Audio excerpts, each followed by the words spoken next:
Hey everybody, welcome to another edition of the Carter Hour. What you have in front of you is an HP Laserjet 4000, or back then when they called it Hewlett-Packard. Now, I've had a lot of experience with these Laserjet 4000 series, more or less the 4050. Never seen a 4100, which really the differences between these models are not very much.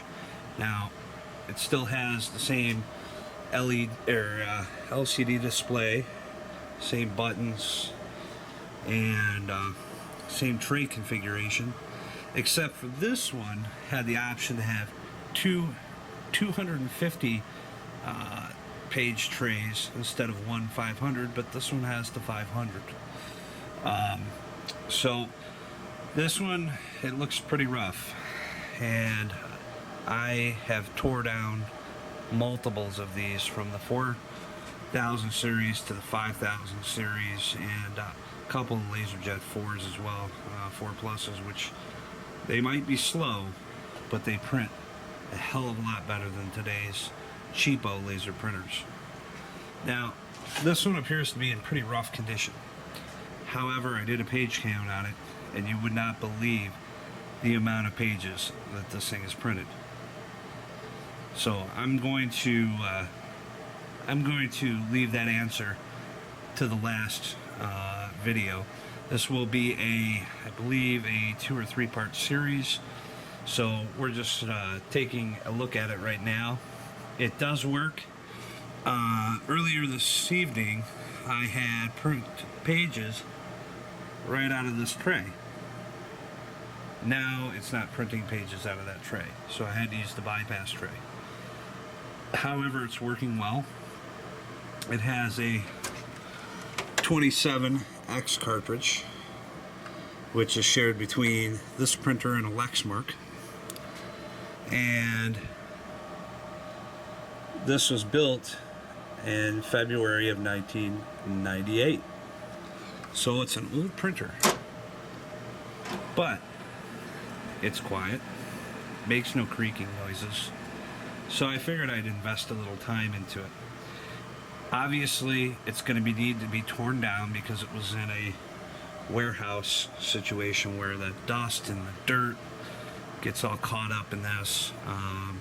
The scanner is going to need to be removed and cleaned, and various components lubricated.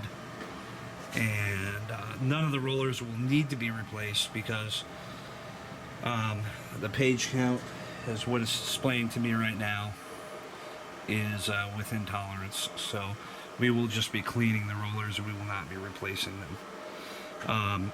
I've taken the side cover off to see what kind of RAM it took, and I have a RAM module on order for this.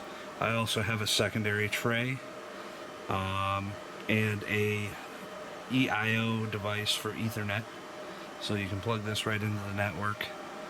It's amazing that they had those back in 1998, but they only had the 10 base 2 and the 10 base T. So I ordered a newer revised card for this thing, and these are pretty resilient to compatibility. HP was pretty standardized. I mean, you could run something to the serial port and say print, and it'll print it. It's amazing, simplistic programming on these printers. Now the newer ones, it's a little bit different, but here is the 4000 series. It doesn't look any different than the 4050, except I believe the 4050 may be scribed in black on the Laserjet instead of the blue or the teal or whatever you call it. But my goal is to have this printer look like brand new by the time I'm done. And I'm going to take each and every panel off this printer, and it is going to get cycled through the dishwasher on a light cycle, and this thing should clean up real well. So I'm looking forward to that. So I will be doing a disassembly video of this, a reassembly, and I'm sure this might even be a 4-part series. I'm not sure, but I want to pop this video up on YouTube. I know you guys probably have been looking forward to a video for a while. I've got some other things coming up here soon. on the Impala. I've done a lot of modifications to that, more or less in the lighting arena. So I can't wait to show the car when it gets a little warmer outside, show the modifications.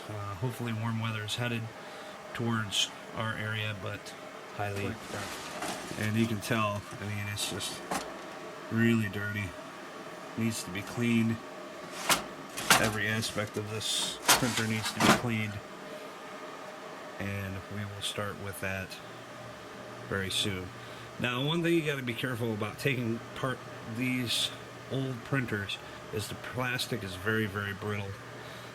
It can get to the point where things can break real easy, so you got to take precautions. I already had something break on it. The plastic's very brittle. So, all right, my fellow YouTubers, hopefully this this Project Laserjet rebuild goes well. Thanks again for subscribing and watching my videos, and I do truly appreciate each and every one of you out there. For now, on March 14th, 2014, March 14th, 2014, here's another edition of the Carter Hour for Laserjet Rebuild, Part 1.